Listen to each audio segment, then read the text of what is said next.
got some news I got to tell Tanya that I just don't love her anymore. Let's see how this goes. Hey, Tanya, come here. I got to talk to you. Hey, doggies, how y'all doing? Oh my God, man. Me and Asia was just out clowning. We was having some fun. We was doing that whole Kiki challenge and everything. We was in the streets talking about Kiki.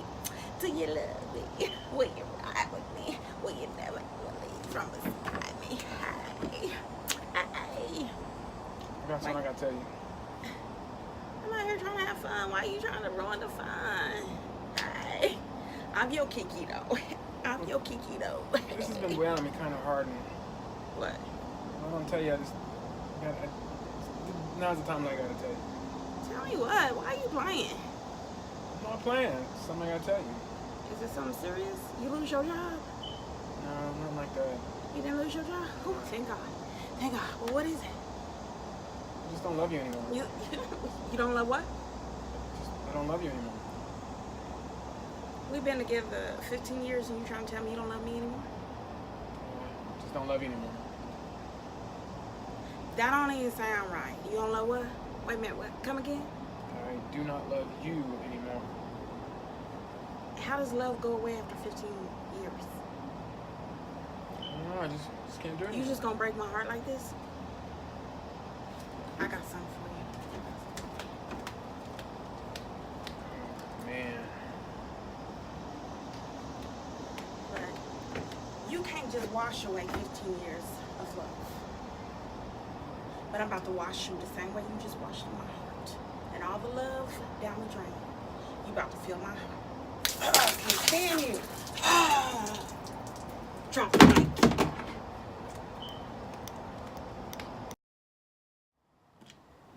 Man, she's taking this pretty hard. Ooh-wee. You darn right I'm taking it hard. What do you expect? You trying to watch 15 years away. Y'all, I gave this man 15 years of my life, and you see how he treats me? 15 years, I was there through thick and thin, for richer, for poorer, for better, for worse. When this man was sick, I was there. I was there. Who else was there? I was. I'm not saying I'm perfect, but I thought we were perfect together, and this is how he treats me. And yes, I'm standing here with a knife and some oil because I really don't know whether I want to cut him right now or anoint him with this oil. Oh, he lucky I can't get the top of this oil off. And he lucky I ain't that violent to where I won't chop his head off right now. But see, this is what you do when you play with people. This is what happens when you play with people's emotions. Don't play with me like that. What reason do you have? What is your excuse? I have yet to hear anything about why you see what happened. You made the camera fall down. What's your excuse? I just don't love you anymore. No reason, no answer, no rhyme or reason. Change, man. Change is better, don't you think? Yeah, it's about to be some change up in here. Now, what's your reasoning? Don't I have one? Just like every sorry man out there don't have. No, I'm sorry, man. I ain't gonna take it out on y'all. It ain't y'all fault. His mistakes ain't y'all fault. I'm not gonna blame this on every man. I'm just gonna blame him.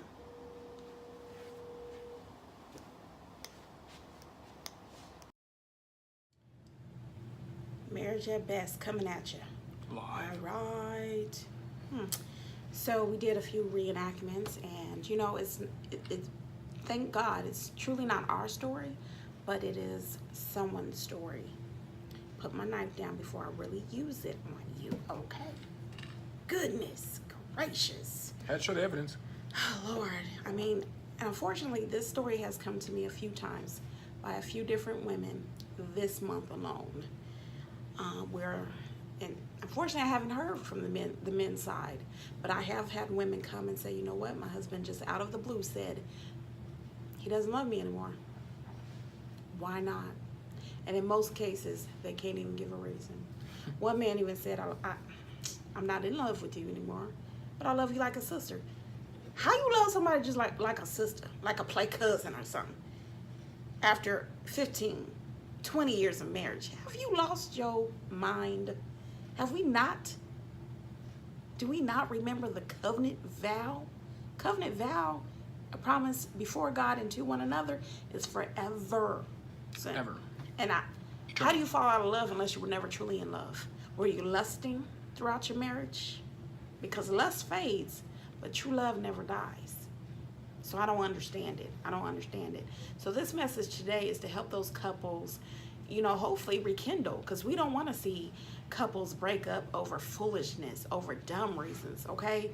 I've said it before, okay? If it's abuse, they beating the crap out of you, they cheating on you.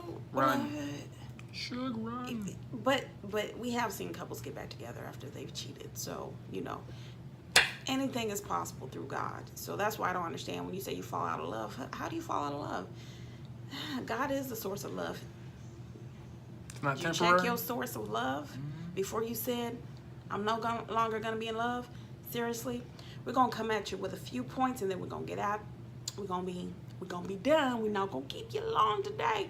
Okay, but our first question is, how do you fall out of love? Love is not temporary. Love is not a fashionable statement. Love is not a dramatization. True love is everlasting. Yeah. True love, like we were just saying, is everlasting to everlasting to everlasting. True love equals infinity, okay? And to back that up, 1 John 4:8 says, anyone who does not love does not know God. And does not know God, you don't know love. Right. So I'm going to get you, and I've said it before, I don't know how relationships survive without God. And then it's even more baffling for relationships to say, or couples to say, oh, we love God, and fall out of love with each other. They don't love each other. There's a puzzle piece there missing, okay? So we want y'all to find it, rekindle it. Don't let your love die over stupid stuff. Don't do it. Learn how to date again. Learn how to get that intimacy back. Remember back to when you fell in love in the first place. How did y'all fall in love? When did you begin courting? When did you decide this is the one for me? Because that one is meant to be long lasting. A covenant vow is not to be for better until it hurts. So when it hurts so bad, I'm done and I'm over with. Now I'm going on to the next one. So instead of rebuilding with the one you are with now, you're going to go on to the next one and try and build something else. Breaking the vow that you had to the one. What was the point in you even getting married? Were you caught up in superficialness? Is that a word? I don't know. Were you caught up in being superficial? Were you caught up in the lust? Because marriage can't survive over lust. It can't survive over anything superficial because, let me tell you, okay, I was about 50 pounds lighter when we got married. So if he just married me for my thin frame and my cute looks, okay, as soon as I packed on them 50 pounds, the man would have been out the door. But that's not what it's about. They should add in the vows, for thinner or thicker, because, marriage make you thick sometimes. We working on it, though. We're going to lose weight. Hey. Lose weight. Lose weight. Hey.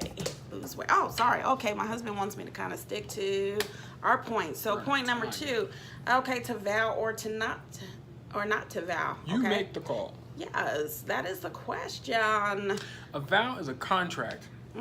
Agreement. Numbers 32 basically just says if you men, if you vow, it comes out of your mouth. It's a contractual agreement, so you have to stick to it. Simple as what it is. It's a vow. Don't break the contract. Right.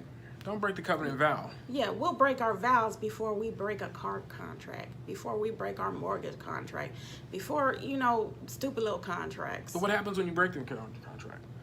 You usually owe a lot of money or something. Right. Yeah. Pay the price. Yeah, you pay the price. Cheaper to keep her, fellas. Yeah, that's his motto. It's cheaper to keep her. And he better always remember that, because this right here ain't too far. Okay, no, I'm not violent at all, though. I'm not violent. Okay. Yeah, okay. So next, I just want to know, where did the commitment go? Where did it go? Where'd your heart go? Where did your heart go? How'd you lose heart for the one you said you would love, cherish, honor? How do you lose that over time? How do you digress when you should be progressing? Yep. Go ahead. Because the Bible says in Proverbs 18:22 that he that findeth a wife findeth a good thing, and when you find a good thing, you find favor. That is commitment. Right. You have favor. Favor. Who doesn't want favor? Do you want favor? Mm-hmm. Yes. Favor when you're honoring that fair. wife that you found, you obtain a favor in the Lord. Why let the favor go?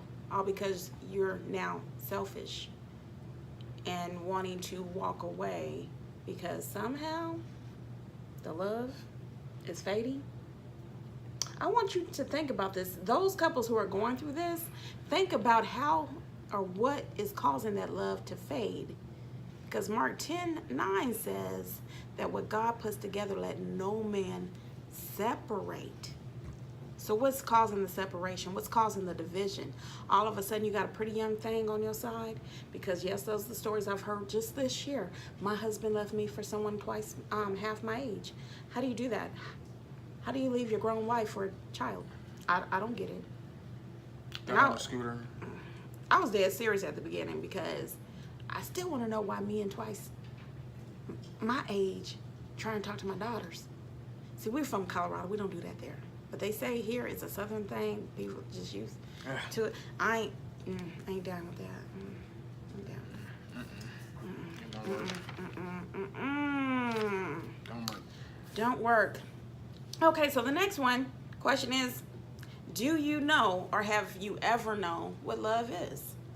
Do we even know what love is? Other than it being the greatest commandment to love thy neighbor as we love ourselves, to love God with all of our heart.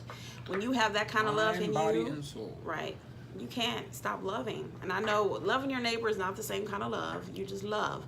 But being in love is the greatest feeling on earth. So how does that reverse? Because no matter what you go through, you know. Right. You can always have that one person that you go back to. Exactly. Right. Yeah. I mean, how do you break that bond?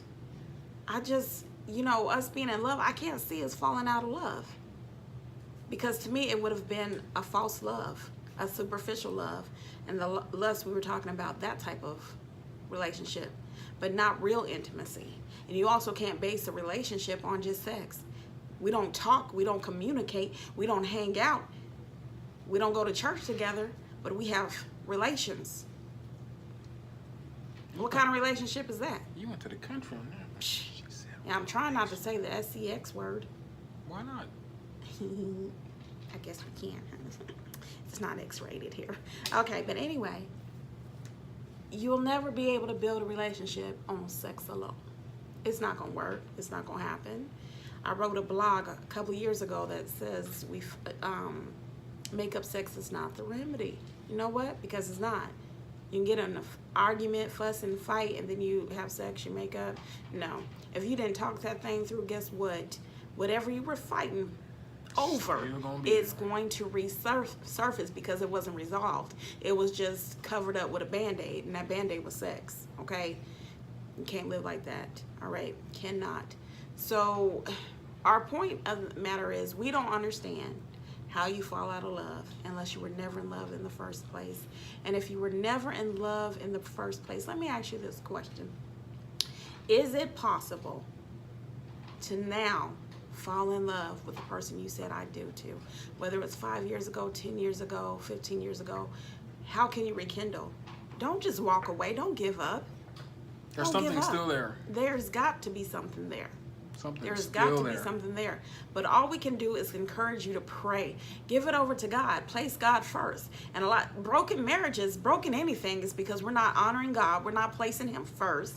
We're not giving it over to him. We're saying yes to our own way, yes to our own will, and saying instead of saying God, yes to your way, yes to your will. We're being closed-minded, and we're not allowing God to come in to open our hearts to even say to even listen to him, because our minds are already made up.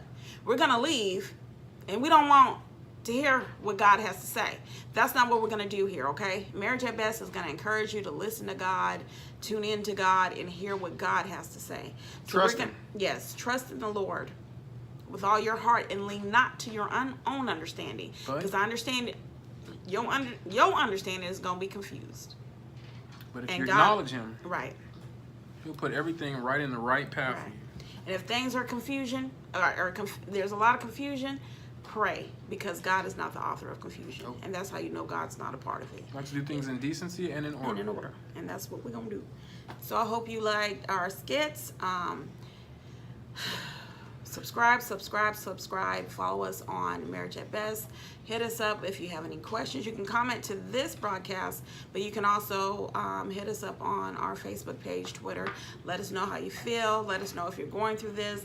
We want to be able to share your story, your thoughts, your opinions, and we're going to get through it together.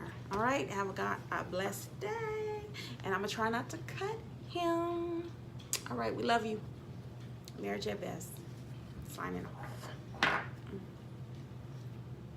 Peace.